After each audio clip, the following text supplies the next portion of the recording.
හැමදෙනාටම තෙරුවන් සරණයි. මහා සංඝරත්නයේ අවසරයි. අපි බුදුරජාණන් වහන්සේගේ මහා පුරුෂ ලක්ෂණ ගැන තියෙන මේ ලක්ෂණ සූත්‍රය කියව හිටියේ. මේ බුදුරජාණන් වහන්සේගේ ශරීරය ගැනත් බෞද්ධ වුණාම දැනගන්නට ඕනේ බුදුරජාණන් වහන්සේ මොන වගේ කෙනෙක්ද කියලා. ඉතින් ඒක විස්තර කරන සූත්‍රය තමයි මේ සූත්‍රයේ මෙහි තියෙන විශේෂත්වය තමයි මහා පුරුෂ ලක්ෂණයත් ඒ මහා පුරුෂ ලක්ෂණය ලැබුණේ ඇයි කියන කාරණාවත්. කලින් කරපු මොන කුසල කර්මය නිසාද මේ මහා පුරුෂ ලක්ෂණය ලැබුණේ කියලා මේ සූත්‍රයේ පැහැදිලි කරලා දෙනවා. ඉතින් අපි මහා පුරුෂ ලක්ෂණ 25ක් කියවල ඉවරයි. 26 27 තමයි දැන් කියවෙන්නේ. Teruvan Sarana, everybody, we are continuing our reading from Diga Nikaya. Now we are reading Sutta number 30, the Lakkhana Sutta, that is the marks of a great person. So, as a Buddhist, it is good to know some specifics about the Buddha's body. And here, the especially important part is explanation based on what previous actions the Buddha was getting these specific characteristics. We have finished about 26. Oh, 26. අපි කියන්න පුළුවන් 28යි 29. So we are nearing the end because altogether there are 32 of them. So the last few. දැන් මේ මහා පුරුෂ ලක්ෂණයට අනුව අපි දිව ගැන ඊයේ කතා කළා. හැබැයි තව එක කොටසක් මේකේ පැහැදිලි කරන්න පුළුවන්. මේ මහා පුරුෂ ලක්ෂණ දෙක තමයි පහූත ජීවහා කියන්නේ. ඒ කියන්නේ සිනිඳු දිවක් තියෙනවා බුදුරජාණන්සේ. සිනිඳු හින්දා මේ දිවෙන් නලල වහන්න තරම් ලොකු දිවක් තියෙනවා. ඒ වගේම මේ කන ඇතුළටත් දාන්න පුළුවන්, නහය ඇතුළටත් දාන්න පුළුවන් තරම් විශාල දිවක් තියෙනවා. ඒකෙන් අදහස් වෙන්නේ මේ දිව හැමතිස්සෙම මේ ගානට තියනවා කියලා. ඕනේ නම් බුදුරජාණන්සේ දිගු කරලා නල්ලල වහන්න පුළුවන්. දැන් ගොඩාක් සිනිඳු එකක් නම් ඉලාස්ටික් වගේ නම් ඒක අකුලනවා එක වෙලාවකට අනිත් වෙලාවට දික් කරන්න පුළුවන්. අන්න ඒ වගේ තමයි මේ ගැන තේරුම් ගන්න. නැතුව දැන් කවුරු හරි හිතුවොත් නලල වහන්න තරම් ලොකු දිවක් කොහොමද කට ඇතුලේ තියෙන්නේ කියලා ප්‍රශ්නයක් එනවානේ. එහෙම වෙන්නේ නැහැ. ඒක ඉලාස්ටික් ගතියක් තියෙන හින්දා අවශ්‍ය වෙලාවට දිගු කරන්න පුළුවන්. So one of the last ones was the tongue is very long, but actually the tongue is very something like elastic. So if needed, the Buddha could touch his forehead and even ears with the tongue. But because it was because of his elasticity. Otherwise, one might think, how can he manage to put the tongue inside his mouth? ඊට පස්සේ යන්න දැන් ඒ ගැන ආයි මොකද අර බ්‍රහ්මස්සරතා කියන එක අපි හොඳට විස්තර කළේ නෑ ඊයේ කින්ද ආයි කියන්න. ඉස්සර ආත්මවල බුදුරජාණන් වහන්සේ රළු වචන වලින් වැළකීලා හිටියා. නිදොස්සු කනට සැප එළවන්නා වූ ප්‍රේම කටයුතු, ඒ කියන්නේ ප්‍රේමණීය වූ සිතේ වැද ගන්නා වූ නාගරිකයට සුදුසු බොහෝ දෙනාට කාන්ත වූ බොහෝ දෙනාගේ මන වඩන්නා වූ වචනයක් වීද එබඳු වචන කියන්නේ. ඒ කර්මය කළ බැවින් රැස් කළ බැවින් ස්වර්ගයට ගියේ. එයින් චුත වී මිනිස් ලෝකයට ආවේ මේ මහා පුරුෂ ලක්ෂණ දෙක ලබයි. දික් පුලුල් දිව ඇත්තේ වෙයි, බඹහුගේ බඳු ගැඹුරු කටහඬ ඇත්තේ වෙයි, කුරවි කෙවිලකුගේ බඳු මිහිරි හඬ ඇත්තේ වෙයි. ඒ ලක්ෂණයෙන් යුක්ත වූයේ ඉදින් ගිහිගේ වාසය කරන්නේ නම් සක්විති රජ වෙයි. රජ වුණේ කුමක් ලබාද පිළිගත යුතු වචන ඇත්තේ. ආන්න ඒකයි. දැන් රජෙක් වුණාම එයා කියන වචන විශ්වසනීය නම් පිළිගත හැකි නම් ඒක ලොකු හොඳ දෙයක් නේ. අන්න ඒ වගේ රජෙක් වෙනවා. විශ්වාස කටයුතු වචන තියෙන රජෙක් බවට පත් වෙනවා. බ්‍රාහ්මණයෝද ගෘහපතියෝද ගම්වල ඉන්න මිනිස්සුද ගණකාධිකාරිවරුන්ද ඇමතිවරුන්ද සේනාවද දොරටුපාලයෝද පරම්පරාගත මේ රජ පවුල් වල අයද මේ අනිත් රජවරුද රජුන්ගේ නින්දගම් වල ඉන්න අයද රජකුමාරයෝද ඔහුගේ වචන පිළිගන්නවා රජුරුවන්ගේ වචන. බුදුවනුයේ කුමක් ලබාද? පිළිගත යුතු වචන ඇත්තේ වේ. භික්ෂු භික්ෂුණී උපාසක උපාසිකාවෝ දෙවියෝ මිනිස්සු අසුරයෝ නාගයෝ බුදුරජාණන්සේගේ වචන පිළිගන්නවා. ඒක තමයි අර කුසල කර්මයේ විපාකයේ වශයෙන් ලැබෙන්නේ. දැන් මෙතන මේ මට කියන්න මේ ටික අපි ඊයේත් කියවා මේ බ්‍රහ්මස්වරතා කියන එක අපි විස්තර කළේ නෑ. ඒකයි මම ඒකයි කියෙව්වේ. So this is like recap of yesterday. So in the former life, when if the Tathagata was rejecting the harsh speech, and then there are the like opposite qualities of the harsh speech, that is spoke what is blameless, pleasing to the ear, agreeable, reaching the heart, urbane or civilized, pleasing and attractive to the multitude. So as a result, he went to some heavenly realm, and on returning to earth, he acquired these two characteristics of a great person, and that is the long tongue and a Brahma's voice, Brahma-like voice, like the Karavika bird. So the result, if I shorten it, is his speech is very persuasive, whether he is an emperor or a Samma. So the part that was not explained too much was this what is meant by the Brahma-like voice. බ්‍රහ්මස්වරතාවය ගැන තියෙනවා ඒ බුදුරජාණන්සේගේ ඒ ගතිය ගැන ලක්ෂණ 8ක් තියෙනවා බුදුරජාණන් වහන්සේගේ වචනවල. පළවෙනි එක තමයි ගැඹුරු ස්වරයක් තියෙනවා. ඊගාව එක විසුරුනේ නැති ස්වරයක් තියෙනවා. So that has like 8 qualities. First one is a deep voice. Second one is unshaking voice.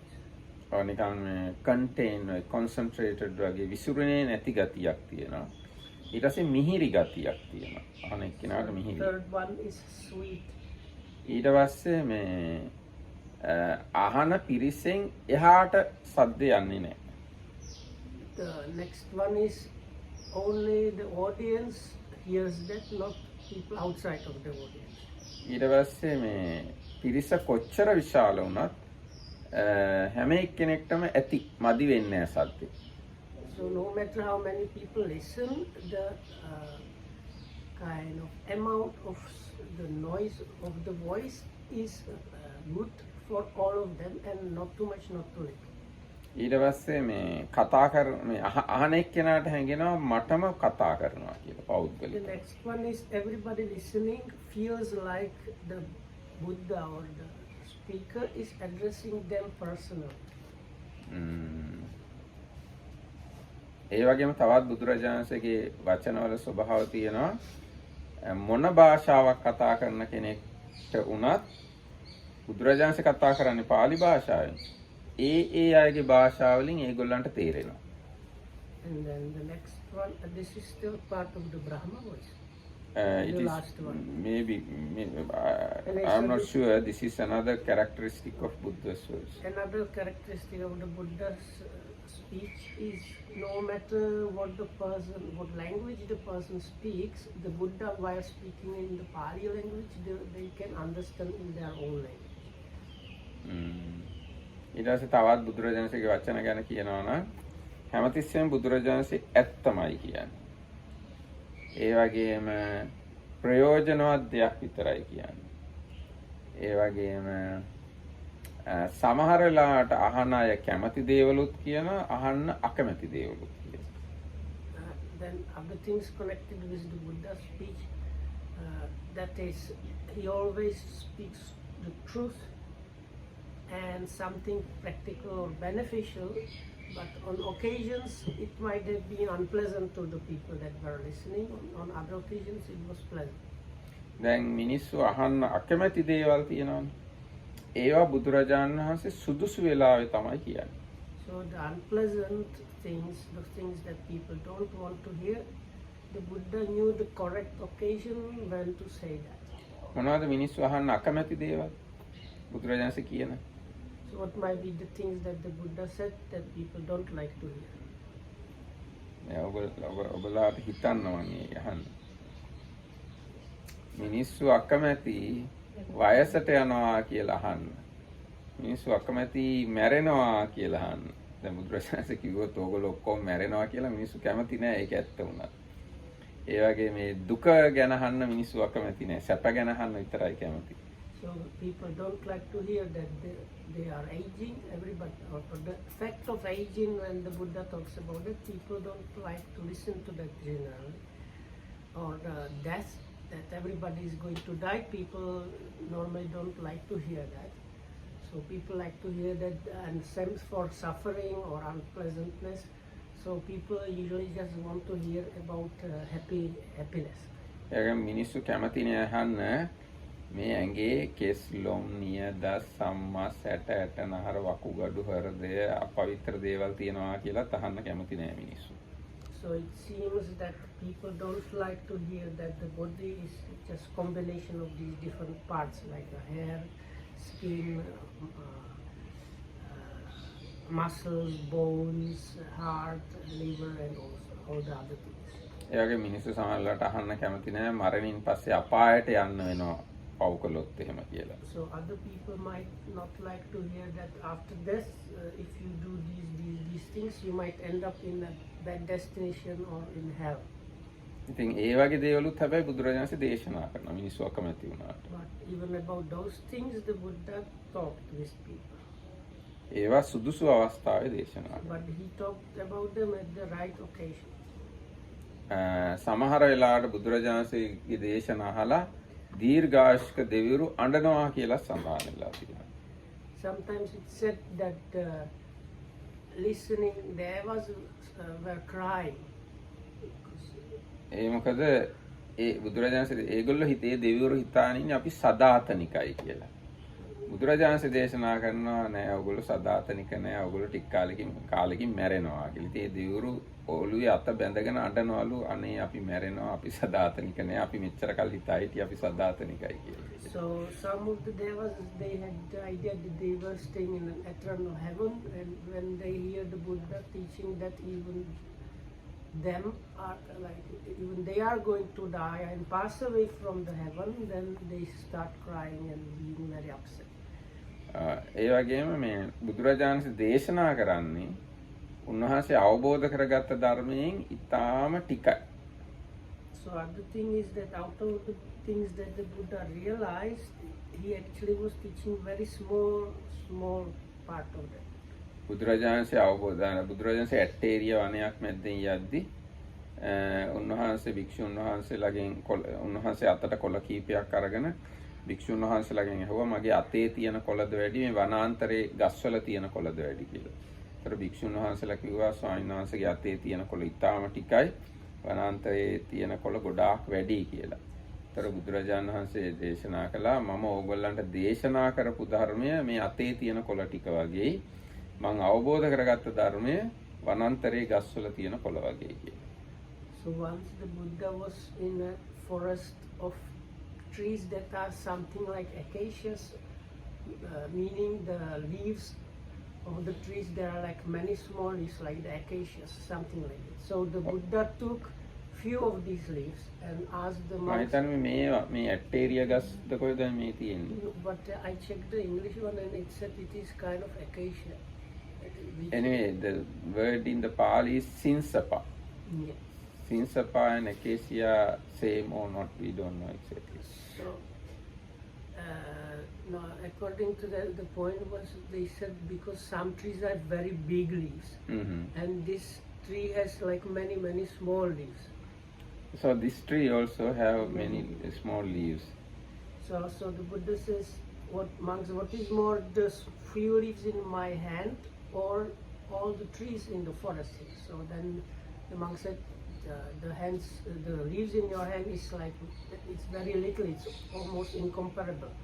So then the Buddha said, monks, you should understand it that way, that the things that I taught you are like the things like the leaves in my hand, whereas the things I have realized by myself are like all the leaves in the forest.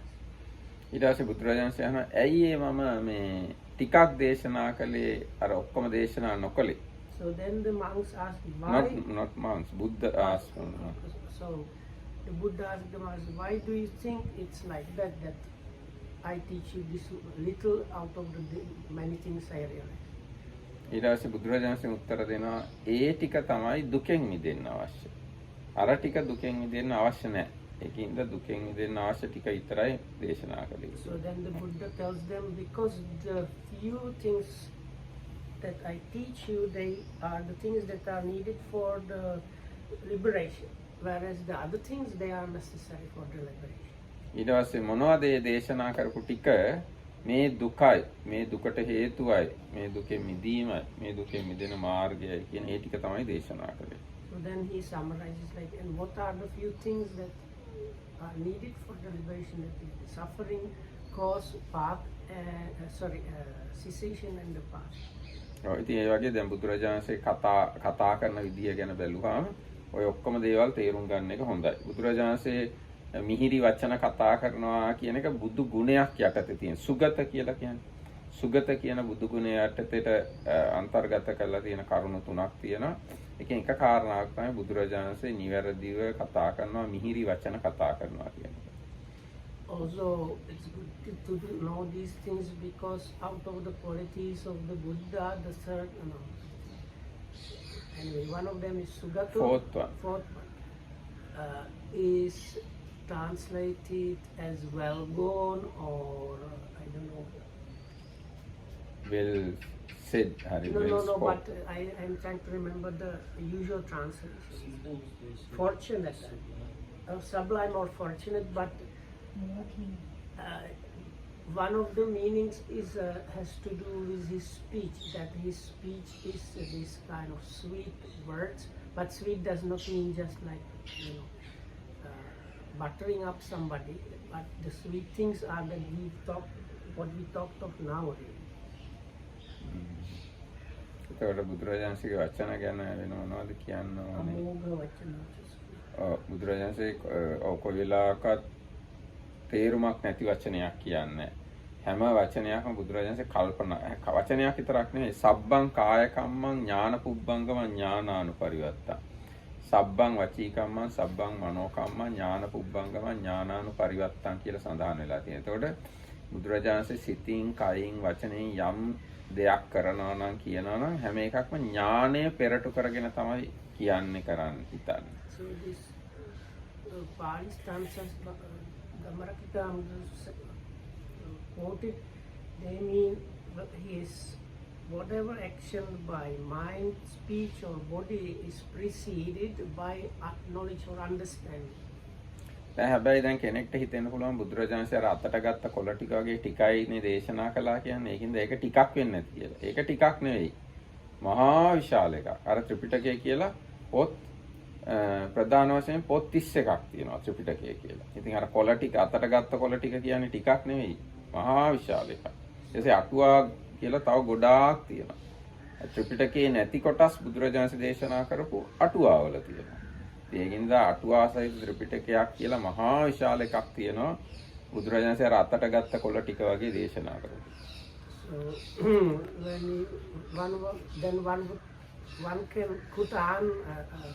So one could argue that when it says little, that it should be little. So the little that were in the hand, it's the whole of the Tripitaka. If we consider that, it's like 30 to 40 books depending on the editions. That's also the very little is like 40 books, 30 to 40 books.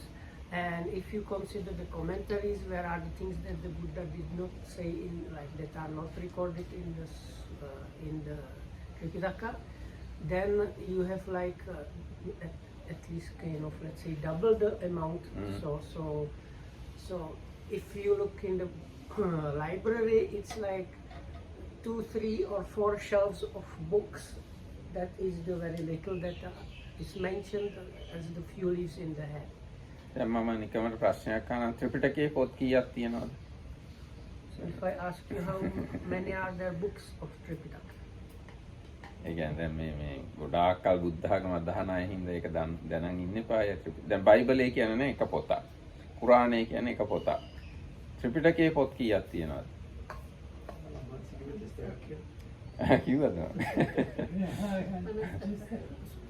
we had these ones before, but I said refresh is a good thing. ඒ මොකද මම එහෙම දැන් විනීත ආන්දරුගේ පොත් 30ක් 40ක් කියලා නිකන් දැනෙන වචනයක් කියවින්ද මම එහෙම ඇහුවේ පොත් කීයක් තියෙනවද කියලා. No, because it depends on the edition. Like in the Jayanti edition, sometimes you have like 17, 1 and 2, which is actually one book.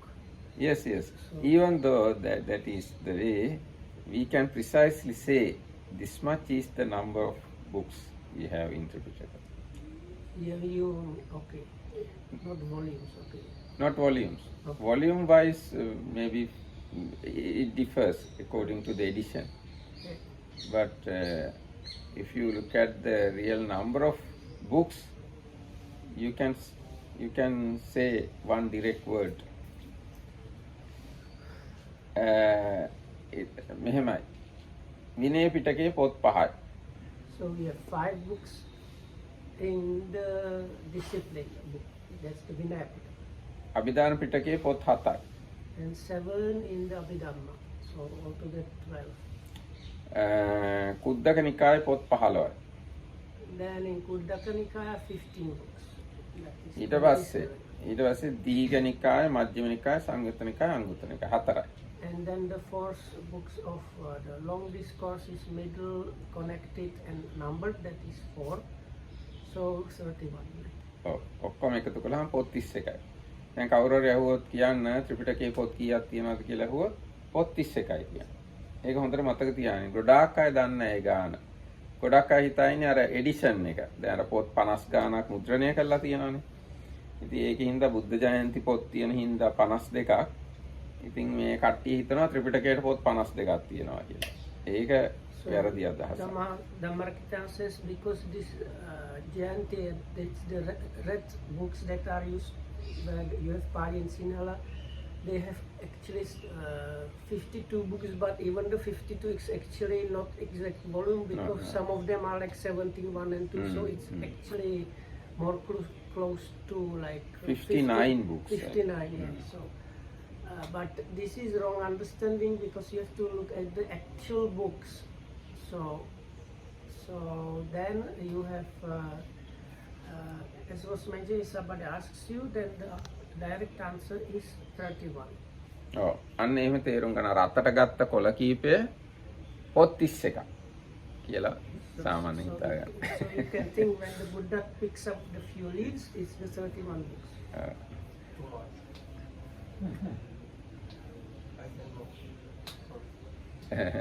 Even though it is too much, Arahant Mahinda brought all these Dhamma, all these 31 books by heart, in the mind. The Burmese was, Burmese one also more or less same. there was somebody He means at the time of the last council, there were some monks that could recite the all of it by heart. In Burma, yes. Even now there are monks. Even now Burma, you can find at least 6-7 monks who can recite whole Tripitaka by heart. And there's a Guinness record also. One monk established a Guinness record as the highest memory person, one Burmese monk. එතකොට ත්‍රිපිටකය මේ විශාලයි. ඒ විශාල එක තමයි අර අතට ගත්ත කොළ කීපය කිව්වේ. හැබැයි ඔච්චර විශාල එකක් වුණත් ආම්දුරුවෝ සම්පූර්ණයෙන්ම කටපාඩම් කරගෙන ඉඳලා තියෙනවා දැනටත් ඉන්නවා. ඔව් එතකොට ඔන්න දැන් බුදුරජාණන්සේගේ බ්‍රහ්මස්වරයතාවය ගැනනේ අපි කියන්න ගියේ. ඒ කියන්න ගිහලා තමයි මේ ගොඩාක් කතා කළේ. ඉතින් බුදුරජාණන්සේ කටහඬත් ඉතාමත්ම මිහිරි. කොච්චර ගැඹුරු ධර්මයක් දේශනා කළත් ඉතාමත්ම මිහිරි කටහඬක් තියෙන. ඒකින්ද තමයි අර කුරවීක කුරුල්ලෝ කියලා જાතියක් ඉන්නවා. කුරවි කෙවිලන්ගේ බඳු මිහිරි කටහඬින් යුක්තයි. දැන් සමහරක් වෙලාවට මේ බුදුරජාණන්සේ කටහඬ අරමුණු කරගෙන හිටිය සත්තු පවා මැරිලා ගිහිල්ලා දිව්‍ය ලෝක ඉපදිලා තියෙනවා. So if I am correctly, somebody by listening to the Karavika bird. No, not that. No?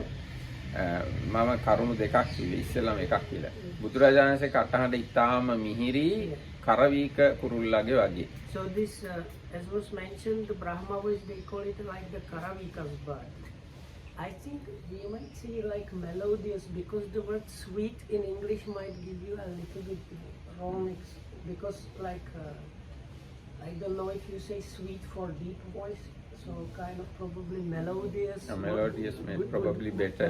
translation.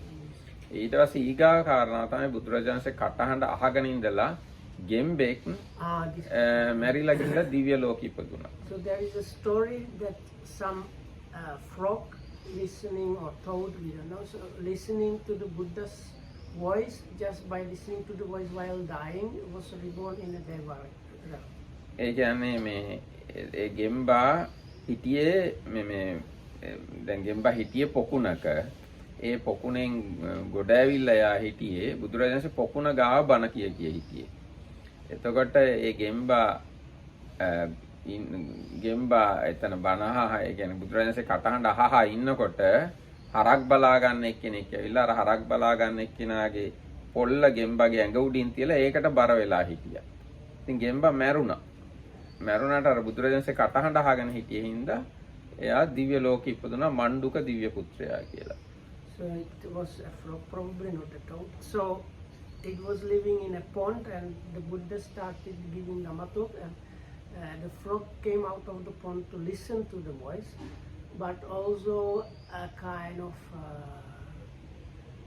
what do you call cowboy. Cowherd, they call them cowherd, but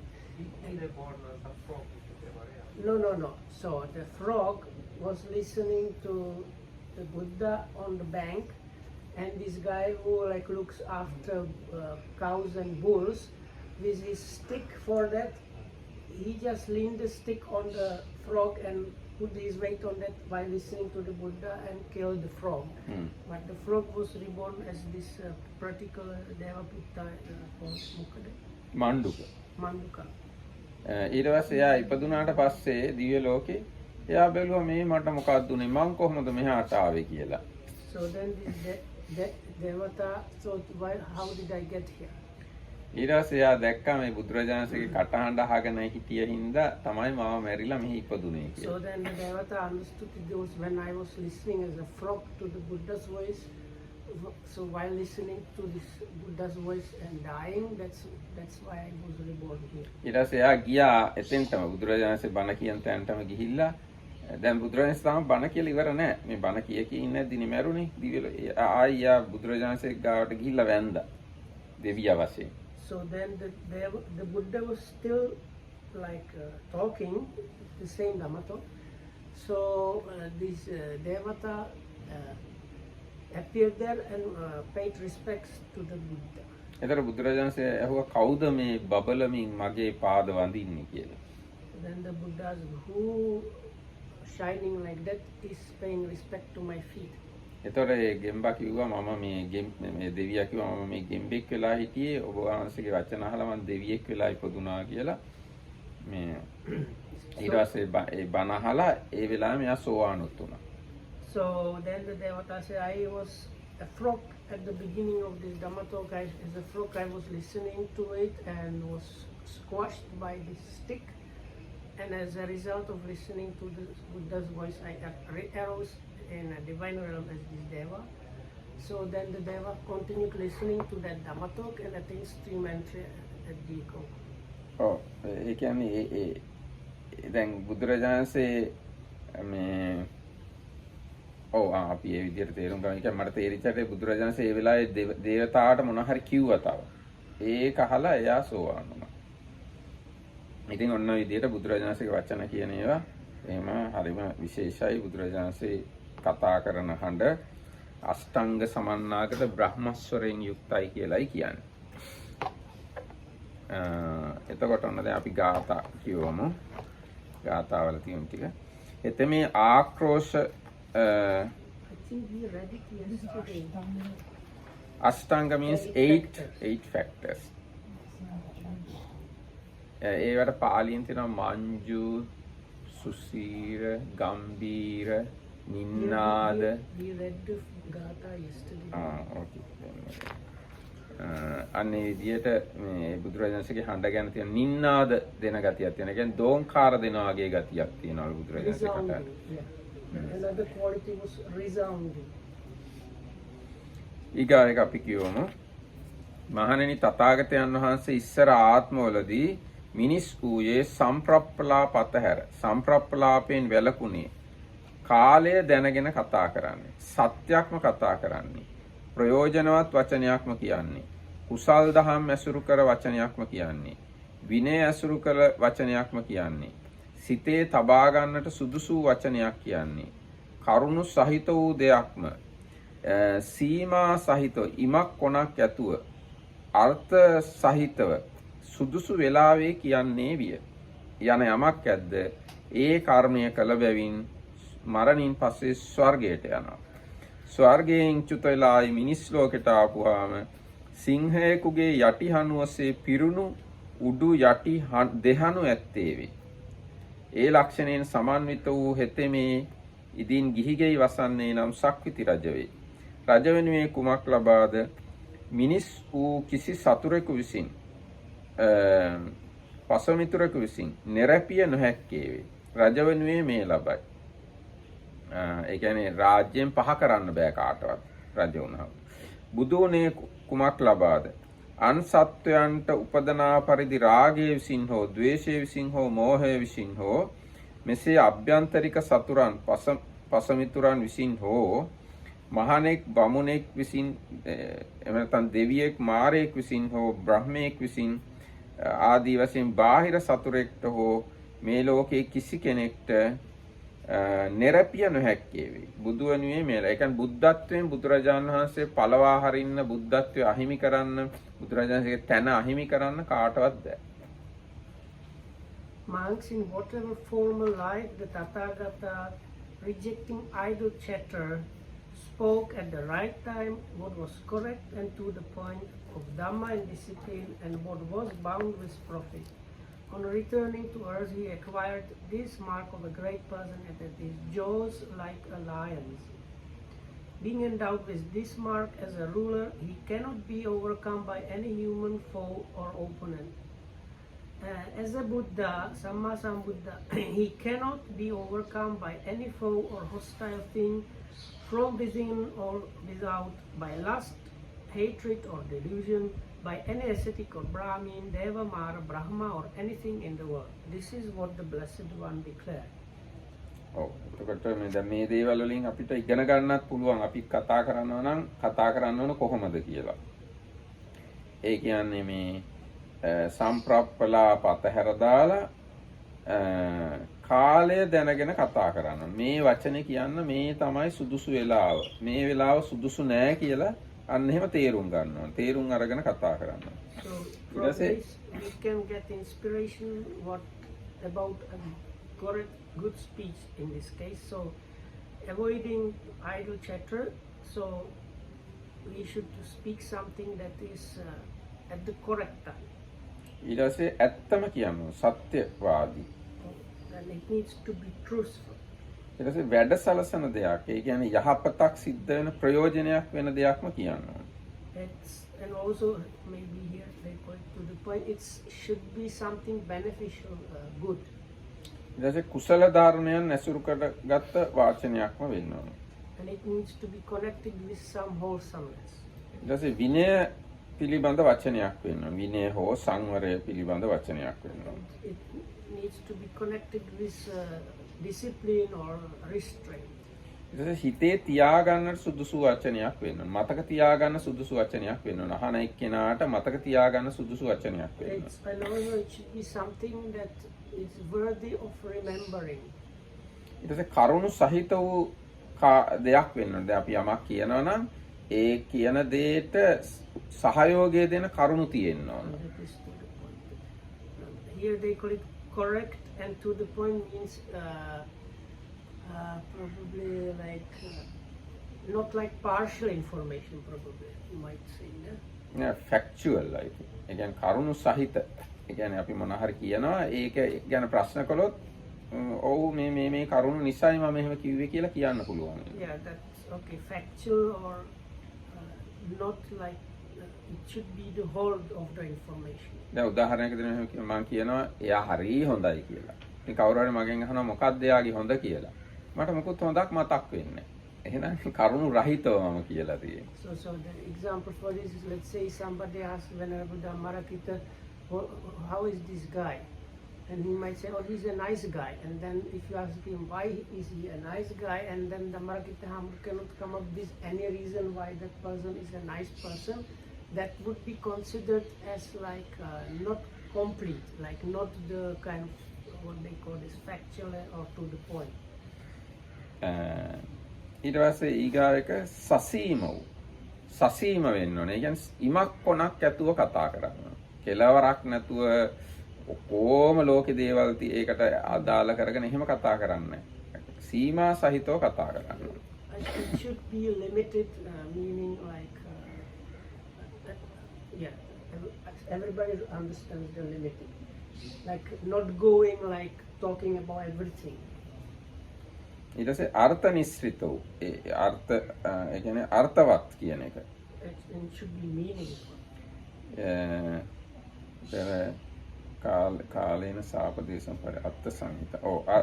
ආන්නේ විදිහට තමයි මේ අපි බුදුරජාණන්සේගේ ශ්‍රාවකයෝ වශයෙන් කතා කරන්න ඉගෙන ගන්න ඕන. So the Buddha's disciples should learn these things to know what is considered as a kind of good speech. ඉතින් එහෙම කතා කළොත් අපිව ඒකේ විපාකයේ වශයෙන් අපිව හෝ කවුරු හෝ ඒක එහෙම කතා කරන එක්කෙනාව එයාගේ තනතුරින් පහ කරන්න බෑ අනිත් අයට. So a result of long practice of this is that such a person cannot be overthrown by somebody else. And if I understood correctly before, in case of the Buddha, the kind of defeat they talk about here is like dethroning him as the Buddha, like by some kind of argument or something, showing that he's actually not the Buddha. So that is not possible. That is much, especially here meant, no? ඔව් දැන් ඒ බුදුරජාණන් ගැන විතර නේද අපි හිතුව මේ ලෞකික ලෝකේ මොන හරි අපේ තනතුරක් තියනවා කියලා මොකක් හරි අපිට රෑන්ක් එකක් හරි මොකක් හරි පොසිෂන් එකක් එහෙම තියනවා නම් අපිව ඒ තනතුරෙන් ඒ තත්වෙන් එලවන්න බෑ අනිත් අයට. So in the Buddha's case he was the Buddha. So but in the worldly sense each of us has some kind of like rank or position. So this quality has to do especially with that. So as a result of having this kind of speech, you gain the kind of stability or the kind of boon of not being that others cannot remove you from that rank or position. එන අපි දැන් ගාතට කියමු. ඔහු ඥානවන්ත වූයේ වචන පරම්පරාවක් නො වූ සම්ප්‍රප්පලාප නොදෙඩීය. ඒ නොවිසුරුණු වචන කියන ලදී. නොවිසුරුණු වචනයයි කියන ලද වාක් මාර්ග ඇත්තේ විය. අවැඩ හා බැඳුණු බස් දුරලීය. අභිවෘද්ධිදායක වූද බොහෝ දෙනාට සැපගෙන දෙන්නා වූද බස් බිනීය. එය කොට මෙයින් චුත වී දෙව්ලොවට ගියේය. මොනවට කළ කියන්නේ මනාකොට කළ කර්මයාගේ ඵල විපාක වින්දේය. එයින් චුත වී නැවත මෙහි ආවේ සිංහ හනු ලක්ෂණය ලද්දේය. මිනිසුන්ට ඉන්ද්‍ර වූ මනුෂ්‍යාධිපති වූ මහා තෙදැති කිසිසේත් බැහැරකට නොහැකි රජෙක් වෙයි. සක්දෙවි බඳු වෙයි. සුර ශ්‍රේෂ්ඨ වූ ඉන්ද්‍රයා බඳු වෙයි. ඉදින් එබඳු ස්වභාව ඇත්තේ එබඳු ලක්ෂණ ඇත්තේ මෙහි උපදිනේද සතර දිගද සතර අනුදිගද උඩ යට දෙදිගද වසන ගාන්ධර්ව යක් රකුස් දේව යන කිසිදු කෙනෙකුන් විසින් හෙලාලිය නොහැක්කේ වේ. කියන්නේ පහතට ඇද දාන්න නොහැකි වේ කියලායි කියන්නේ. Oh, this one, the English is too fancy. Because if you don't read it carefully, it gives the opposite meaning. Do you by chance have the verses from the other translation? Because here it says, no idle talk or foolishness, fruit of scatterbrain was his. But this fruit of scatterbrain still is applied to the no at the beginning, like that he was. Okay. So, no idle talk, no foolishness, no fruit of scatterbrain. Harmful things he put aside, speaking only all men's good. And so at the death he went to heaven to taste the fruit of deeds well done. Returned to earth once more, his jaw resembled that of him that's Lord of all the twice two-footed things. That is kind of another word for life. He will be a king unbeaten, Lord of men, of mighty power, like the Lord of threefold heaven, like the greatest of the gods, Gandharvas, Sakkas, Asuras. will strive in vain to cast him down as layman does. He will be throughout all the quarters of the world. So, this is kind of too much.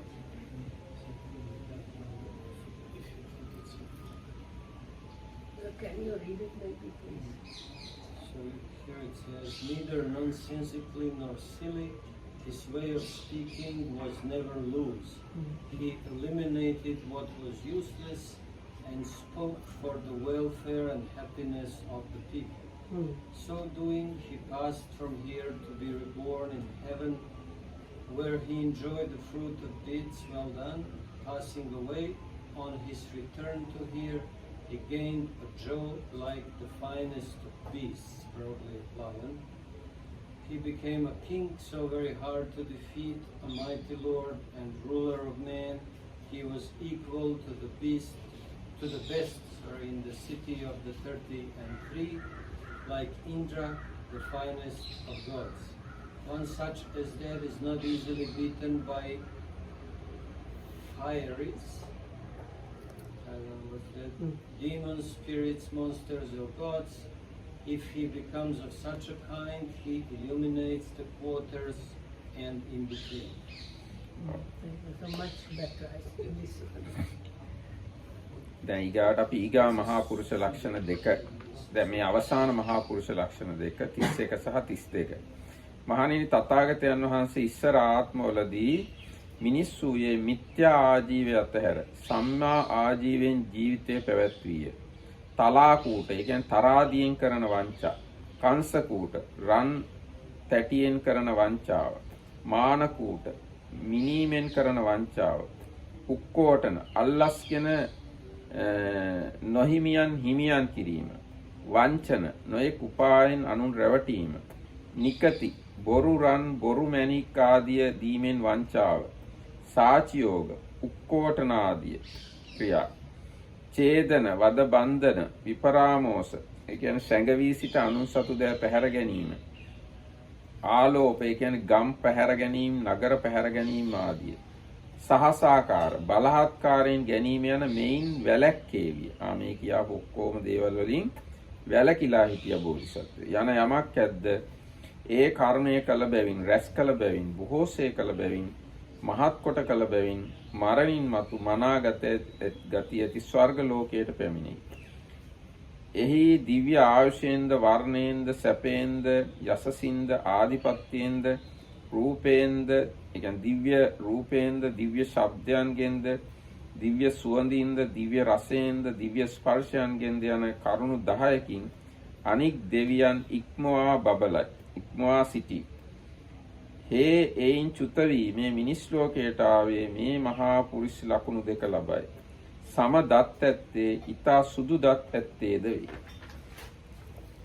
ඔහු ඒ ලක්ෂණයෙන් යුක්ත වූයේ ගිහිගෙයි වාසය කරන්නේ නම් ධාර්මික වූ මුහුද කෙලවර කොට ඇති සතර මහා දිවයින් වලට අධිපති වූ සතුරන් දිනු ජනපදයන්හි තහවුරු බවට පැමිණි සත්රුවනින් සමන්වාගත වූ ශක්තිති රජෙක් වේ. ඇත්රුවන, අස්රුවන, මැණික්රුවන, ස්ත්‍රීරුවන, ගෘහපතිරුවන, පුත්රුවනයයි ඔහුට මේ සත්රුවන් කෙනෙක් වෙයි. සූර වීර ඇති, ඇඟේ රුව ඇති සතුරු සේනා මැඩීමේ සමර්ථ දහසකට වැඩි පුත්තු ඔහුට වෙයි. ඒ ශක්තිති රජතෙමේ සායුර කෙළවරකට ඇති පොළව සතුරන් නැමැති හුල් නැතිකොට, සතුරු බිය නැති, සතුරු ජනයා නැති, නිරුපද්‍රිතව නිවුණු සැනසුණු අර්බුද නැති ෂේම භූමියක් කොට දඬුවමින් තොරව අවියෙන් තොරව ධාර්මිකව දිනාගෙන වාසය කරයි. රජ වෙනුවේ කුමක් ලබයිද? හේ පිරිසිදු පිරිවර ඇත්තේ වේ.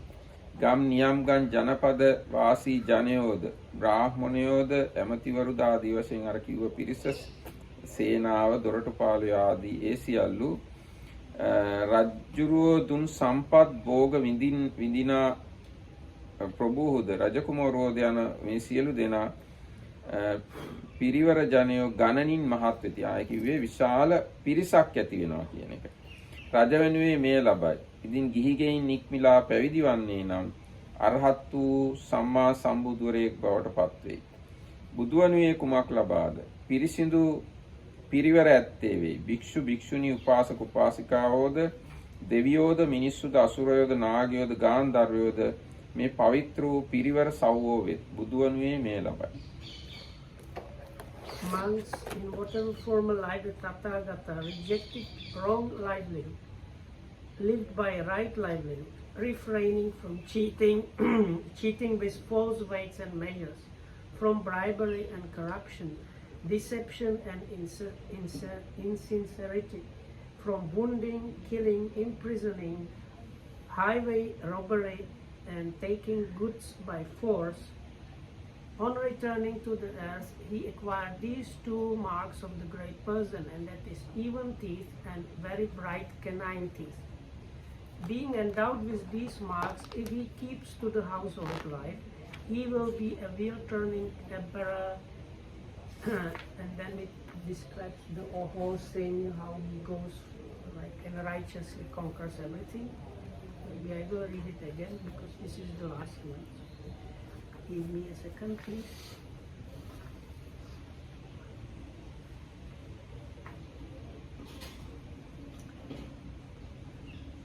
Conquering without a stick or a sword, just by justice, he will rule over this earth as far as its ocean boundaries, a land open, uninfested by brigands, free from jungle, powerful and prosperous, happy, free from curse.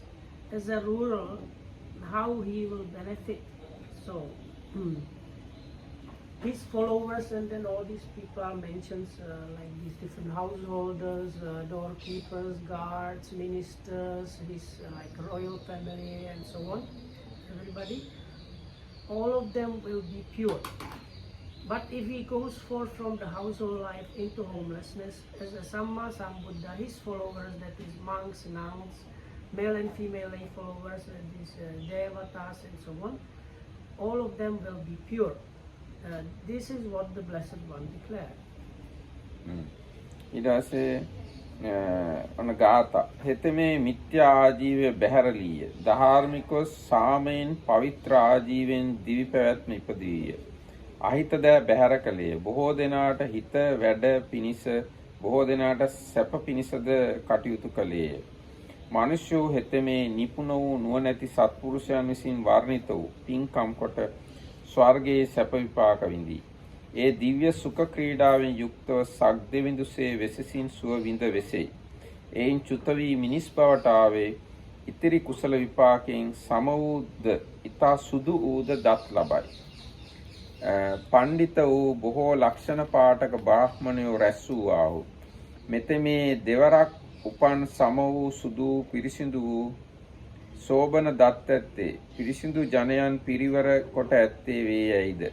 රජ වූ මොහුට බොහෝ දෙනා පිරිසිදු පිරිවර වෙයි.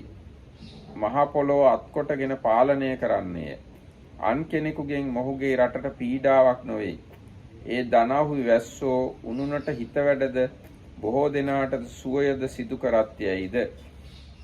ඉතින් මෙත මේ පැවිදි වන්නේ නම් පහ වූ පව් ඇති, සංසිඳ වූ කෙලෙස් දූලි ඇති, බැහැර කළ කෙලෙස් සෙවෙනි ඇති, පහ වූ කායික පීඩා ක්ලාන්ත ඇති ශ්‍රමණේක් වනුයේ මෙලොවද පරලොවද දකි ඔහුගේ අවවාද පිළිපදිනා බොහෝ ගිහියෝද පැවිද්දෝද අසුචිසෙයින් ගර්හිත වූ පාපය වනසත් හේවනාහි පිරිසිදු දහමින් පිරිවරුණේ වෙයි. රාගාදී කෙලෙස් මල නැමැති කටුද මලද කණුද කටුද ද්වේෂ නැමැති පාපයද සියලු කෙලෙසුන්ද ප්‍රහීන කරන්නේ යයි කියා පැවසූහ. සත්වන ලක්ෂණ සූත්‍රයේ නිමි. ඒ කියන්නේ මේ දීඝනිකායේ උපරිපන්නාසකේ 7 වෙනි සූත්‍රය මේක. ඒකයි. Wrongful living he gave up and took a pure and righteous course. Harmful things he cast aside, working for folks' good. Heaven brings him sweet reward for deeds he has done that earn him the praise of those who are wise and skilled. He shares in all delight and joys like the Lord of the threefold heaven. Falling thence to human state, as residue of virtue's fruit, he gains evenness of teeth, purity and brightness too. Assembled augurs thus declared, he will be the wisest of mankind, and pure his followers will be, whose even teeth like burst plumes shine, as king his pure retainers will bow to his will and command. Okay. Not oppressed by force, they will strive for general will and joy. But if he dwells a wanderer, free from evil, all lust quenched, drawing back the veil of darkness, with pain and weariness all gone, he will see this world and the next, and there. Okay, the last. Yes. Can you read the Just this part? the last stanza? Yeah, because it's again, this is very fancy English where it sounds like the opposite if you don't I read don't it know carefully. exactly where did you stop. Uh, The last 4 words? If he's a wanderer, maybe you can stop. The part where he's like renounced. So, Probably last but, 8. yes, but if he goes forth, he will be an ascetic free of ill, his passions quelled, the veil drawn back, rid of stress and weariness, he sees this world and the next. Those who do his bidding both lay and renunciate, shake off wickedness, impure and blameworthy. He is surrounded by pure people who dispel stains, callousness, sin and corruptions. It's also a bit No, because here part of it is what he taught, and if you don't read it carefully, it sounds like they are corrupted until you reach the like another line. So. එතකොට ඔන්න දැන් මෙන්න මේ මහා පුරුෂ ලක්ෂණ තමයි අපි කිව්වේ. ඉස්සෙල්ලාම පළවෙනි මහා පුරුෂ ලක්ෂණය තමයි පාද හොඳට පොළවේ වදිනවා. මනවින් පාද පිහිටා හිටිනවා පොළවේ. So this is the last two characteristics. So we will do small summary of all of them. So the first one was the even thread, and that is said to be the result of කාය වාග් සුචරිතේ ස්ථිරසාරව පිහිටා this හිටින kind කාය of වාග්. like unwavering and strength approach to do the correct body, correct conduct of body and speech and mind. ඊගායක තමයි යටිපතුල් වල චක්‍ර ලක්ෂණය So තියෙනවා. the next one is the kind of 1,000-spoked wheels marks on the soles of his feet, which is the result of It is බොහෝ දෙනා එක් එකතු වෙලා දන් දීලා තියෙනවා. being a protector of ඔව්, many. අනිත් අය ආරක්ෂා කරලා තියෙනවා. And so the first one, the result is nobody can obstruct him, and the second one is he will have many followers. ඔව්. If we, ඒ if කියන්නේ we simplify it. Right? ඔව් දැන් ඒකට හේතුව කර්මය තමයි මිනිස්සුන්ව ආරක්ෂා කරලා තිනවා බයෙන්. ඒකින්ද තමයි යටිපතුලේ චක්‍ර ලක්ෂණය කියන්නේ. So because he protected people especially from fear, that's then the result is the wheels on the feet, which was in those days a sign of rulership, and having many followers. ඊට පස්සේ ඊගා මහා පුරුෂ ලක්ෂණ තුන තමයි දික් විලුම් තියෙනවා, දිග ඇඟිලි තියෙනවා, බ්‍රහ්මයාගේ වගේ ශරීරයේ ඍජුයි. ඒකට හේතු වශයෙන් දක්වලා තියෙන්නේ ප්‍රාණඝාතයෙන් වැළකීලා හිඳීම. So then, three characteristics, and that is projecting heels, long fingers and toes, and divinely straight body is a result of abstaining, killing and harming, and having kind of compassionate and loving kindness approach. What is projecting heels? Like they go back. If you want to see, check Anil. Anil has a little bit. කියන්නේ විලුඹ පිටිපස්සට තියෙනවා තව දිගට. සාමාන්‍ය මිනිස්සුන්ගේ පොඩ්ඩයිනේ විලුඹ තියෙන්නේ. බුදුරජාණන් කියන්නේ හොඳට සම්පූර්ණ විලුඹක් තියෙනවා. The point is, maybe Anil does not have the full one, but if you see Anil walking, you don't see him as a monster. But if you read it, it sounds very strange, but you have never noticed anything like very strange about Anil. I will show you. He is coming. Oh, we can check. No. Secretly you can check it. Oh, you will be happy to show us. ඊගායක සත්තනක මසින් පිරීලා පිටි අතුල් පිටිපතුල් උරහිස කර ඒවා මසින් පිරීලා තියෙනවා. ඒක වෙන්නේ ඉස්සර ආත්මවලදී ප්‍රනීත දේවල් රස දේවල් අනිත් අයට දන් දීලා තියෙනවා. So there is 7 convex surfaces that is a result of giving the delicious and exquisite food and drinks, and as a result again being a recipient of those. ඊට පස්සේ මේ ඉතා තරුණ මොලොක් අතුල් පතුල් තියෙනවා. ඒ වගේම දැල් කවුලුවකට බඳු අත්පා තියෙනවා. දැල් කවුලුවක් කියලා කියන්නේ අපේ ඇඟිලි මෙහෙම මේ අස්ති මේ හන්දි එක එක මට්ටමටනේ තියෙන්නේ. බුදුරජාණන් කියන්නේ එක කෙලින් තියෙනවා. ඇඟිලි මේ ඇඟිලි හතර එක කෙලින් තියෙන්නේ. ඉතින් ඒකයි ඊටාම මෘදු මොලොක් අතුල් පතුල් තියෙනවා. ඒක ලැබිලා තියෙන්නේ සතර සංග්‍රහ වස්තු වලින් ජනතාවට සංග්‍රහ කරලා තියෙන හින්දා. So the next two are soft and tender hands and feet, and net-like hands and feet. So the net-like hands and feet are supposed to be that the fingers they end at the same level, and then also the joints are supposed to line up. So that is the result of long practice of these 4 bases of sympathy, which is giving, pleasing speech, beneficial conduct, and impartiality, or this kind of something like impartiality. ඊට පස්සේ ඊගා ලක්ෂණ තමයි අර ගොප් ඇට ටිකක් ඉස්සිලා තියෙනවා. කොහොමද කියන්නේ? ඒ කියන්නේ මේ වලලු කර කියන්නේ මේ පාදවල වලලු කර උඩින් පිහිටලා තියෙනවා සාමාන්‍ය මිනිස්සුන්ට වඩා. ඒ වගේම උඩුකුරු වෙච්ච ලොම් මේ ඇඟේ තියෙන ලොම් ගස් හැම එකක්ම උඩ අතට හැරිලා තියෙනවා. දකුණු පැත්තට කැරකෙවිලා අග උඩට හැරිලා තියෙන ඒක එක මහා පුරුෂ ලක්ෂණයක්. ඉතින් ඒ දෙක ලැබිලා තියෙන්නේ දෙලව යහපත පිණිස පවතින එනතන් කුසලයේ අසුරු කරගත්ත වචන කියලා තියෙනවා. සත්වයන්ට යහපත පිණිස ධර්ම දානය කළා තියෙනවා. ආන්න ඒකේ විපාක වශයෙන් තමයි මේ මහා පුරුෂ ලක්ෂණ දෙක ලැබෙන්නේ. So this basis of sympathy or popularity, the result is that he will be kind of the following of these many people will be well disposed, like listening and following. So the next 2 are high raised ankles and upward growing body hair.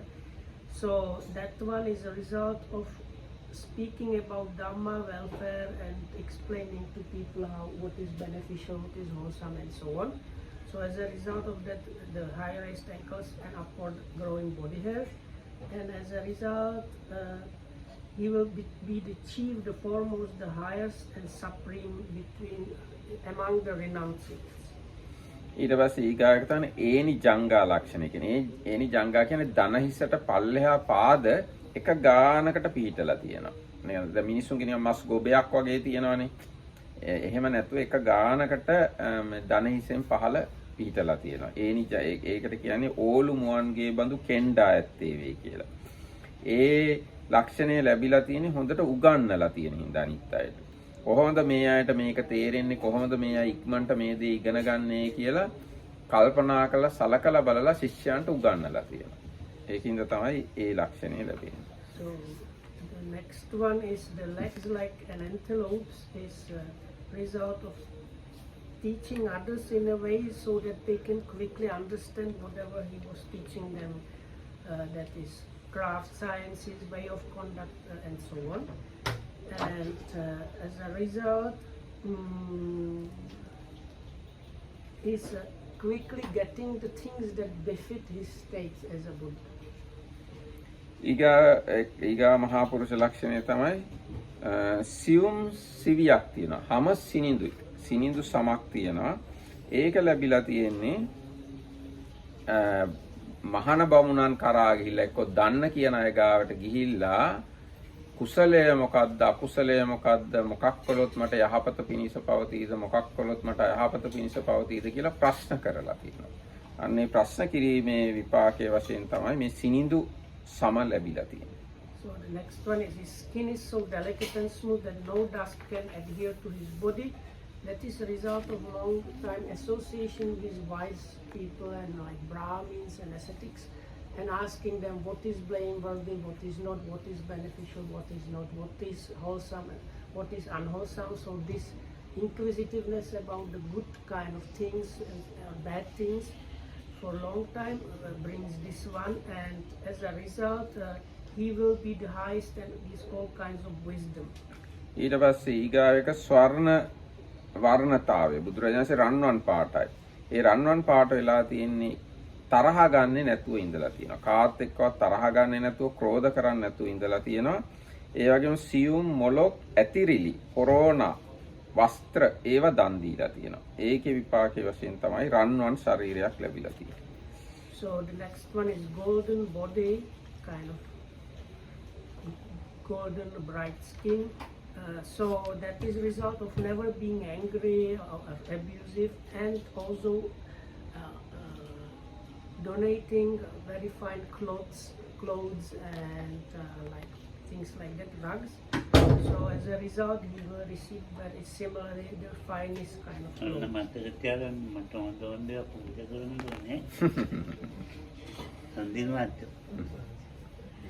Fine clothes පූජා කරන්නලු ලොකු හඳුරන. I will be the first one. Don't be angry.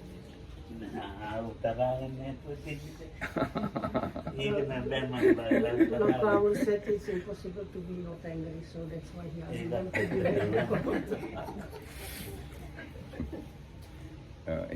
ඊගාව 14 වෙනි මහා පුරුෂ ලක්ෂණය තමයි කෝසෝ හිත වත්ත ගූහ්‍ය කියන්නේ. ඒ කියන්නේ පුරුෂ නිමිත්ත පුරුෂ ලිංගය කිසියම් ආවරණය වෙච්ච ආකාරයකට පිහිටලා තියෙනවා. ඒකට හේතුව තමයි වෙන් වෙලා ඉන්න අයව හමු කරලා තියෙනවා. නැති වෙලා ඉන්න අයව ආයි මුණ ගස්සලා තියෙනවා. ඒ කියන්නේ අම්මට ළමයි සමහරට අතුරුදහන් වෙලා අතරමං වෙලා තියෙනවා. ළමයින් අම්මගෙන් වෙන් වෙලා තියෙනවා. ස්වාමි පුරුෂයෝ භාර්යාවගෙන් දරුවෝ නෑයෝ එහෙම වෙන් වෙලා ඉන්න අය හොයලා බලලා ආයි එකට මුණ ගස්සලා තියෙනවා. අන්න ඒක කරපු හින්දා තමයි ඒ කෝසෝහිත වත්ත ගෝහ්‍ය කියන පුරුෂ ලක්ෂණය ලැබිලා So next one is called male organs are enclosed in a sheath. So the result for that, reason for that is uniting lost or divided people like members of family and friends that have been divided or lost for a long time, uniting them. So and the result in the kind of as a Buddha was that he will have many very powerful disciples. ඊට පස්සේ ඊගා මහා පුරුෂ ලක්ෂණ දෙක තියෙනවා. පරිමණ්ඩලතාවය. ඒ කියන්නේ ශරීරය හැම පැත්තෙම හොඳට වට වෙලා. ඒ කියන්නේ හොඳට වැඩුණු නුග ගහක් වගේ උසේ තරමට මහතයි බුදුරජාණන් වහන්සේ. ඒකයි පරිමණ්ඩලතාවය කියලා කිව්වේ. ඊගා එක තමයි බුදුරජාණන්සට නැමෙන්නේ නැතුව හිටගෙන ඉන්නේ නැද්දිම දන හිස් දෙක අත ගන්න පුළුවන්. එච්චර දිග අත් තියෙනවා. ඇඟිලි සහ අත් ගොඩක් දිගයි. ආන්නේ ලක්ෂණ දෙක ලැබිලා තියෙන්නේ ජනතාවට කොහොමද කියන්නේ අනිත් අයට ගැළපෙන විදිහට කටයුතු පවර්ලා දීලා තියෙනවා. මේ පුද්ගලයාට කරන්න පුළුවන් මේ වැඩේ, මේ පුද්ගලයාට කරන්න පුළුවන් මේ වැඩේ. මෙයා සුදුසු මේකටයි, මෙයා සුදුසු මේකටයි කියලා පුද්ගලයාව නිවැරදිව තේරුම් අරගෙන එයාට ගැළපෙන විදියට රාජකාරී පවර්ලා තියෙනවා. ආන්න ඒකින්ද තමයි ඒ පුරුෂ ලක්ෂණ දෙක ලැබිලා තියෙන්නේ. So the next two is the same proportion, so hand span and height are same, and the next one is standing without bending. He can touch his knees. So this is a result of knowing like each and different people's needs, and so like this person needs this and this person needs this. So this kind of cleverness about these things. So and aside from the two marks, if he becomes the Buddha, he will have many treasures like faith, morality, moral returning, renunciation, and wisdom. එහෙනම් ටක් ගාලා ඉවර කරනවා. ඊගාව එක තමයි සිංහයාගේ වගේ සිංහයාගේ පූර්ව අඩකය වගේ බුදුරජාණන්සේ මුළු ශරීරයම පිරීලා. දැන් සිංහයාගේ ඉස්සරහා භාගය හොඳට පිරීලා පිටිපස්සේ භාගය අඩුයි වගේනේ. එනේ බුදුරජාණන් වහන්සේගේ මුළු ශරීරයම අර සිංහයාගේ පෙර කය වගේ පිරීලා. ඊට පස්සේ So the rest we will just mention the marks. So it's next three. The front part of his body is like lions. There are no hollows between his shoulders, and his bust is evenly rounded. ඊට පස්සේ රසග්ග රසතා කියලා එකක් තියෙනවා.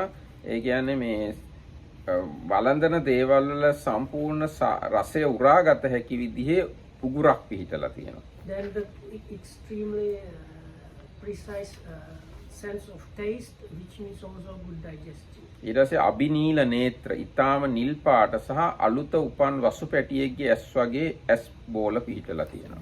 The next visit recently, so deep blue eyes and eyelashes like the newly born calf.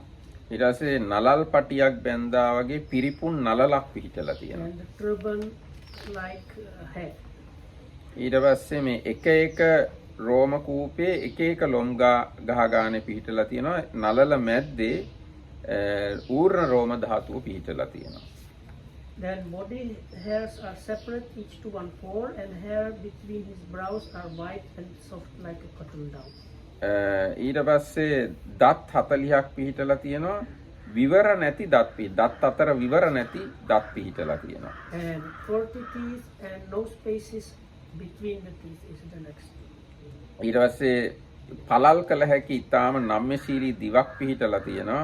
ඒ වගේම බ්‍රහ්මස්වරතාවය පිහිටලා තියෙනවා. කතා කරනකොට අෂ්ටාංග සමන්නාගත බ්‍රහ්මස්වරයෙන් කතා කරනවා. Very long tongue and the Brahma like voice like the Karavika's voice. ඊට පස්සේ සිංහයෙකුගේ වගේ පිරුණු හණු පිහිටලා තියෙනවා. Jaws like lions. ඊට පස්සේ දත් එක සමානව පිහිටලා තියෙනවා. ඒ වගේම ඊටාම සුදු දත් පිහිටලා තියෙනවා. Even teeth and very bright canine teeth. ඉතින් ඔන්නහම බුදුරජාණන් වහන්සේ ඊටාමත්ම ලස්සනයි. අපේ හිතෙන් මේ ඔක්කොම ලක්ෂණ හිතන්න එපා අර කැත වෙන ඇඟ කැත වෙන ලක්ෂණ කියලා. මේ ඔක්කොම ලක්ෂණ වලින් සිද්ධ වෙන්නේ ලස්සන වෙන එක. And also it's good to know that all these might sound kind of like a monstrosity, but it's the opposite.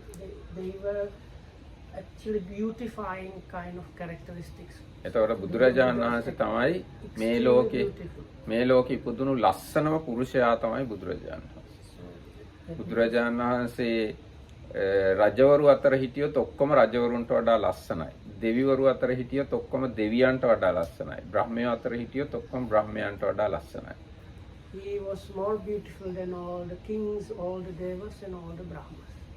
ඉතින් එහෙම තමයි අපේ ශාස්ත්‍රුන් වහන්සේ කියලා හිතලා සතුටු වෙන්න ඕනේ. No, not young age. Even 80 years, he is very beautiful. Even at the 80 years, he is very beautiful. But maybe very close to death, he was very sick. Not considering very last moment. Otherwise, he is extremely beautiful. What about him saying I'm like an old cart? That is just 3 months before his death. Otherwise, there is another sutta. Buddha, he himself said, Buddhas not appear as all men as normal people. That is the nature of Buddha. එහෙනම් අපි මෙතකින් සමාප්ත කරන හැම දිනාටම And here, thanks for listening, and may be protected by the triple J.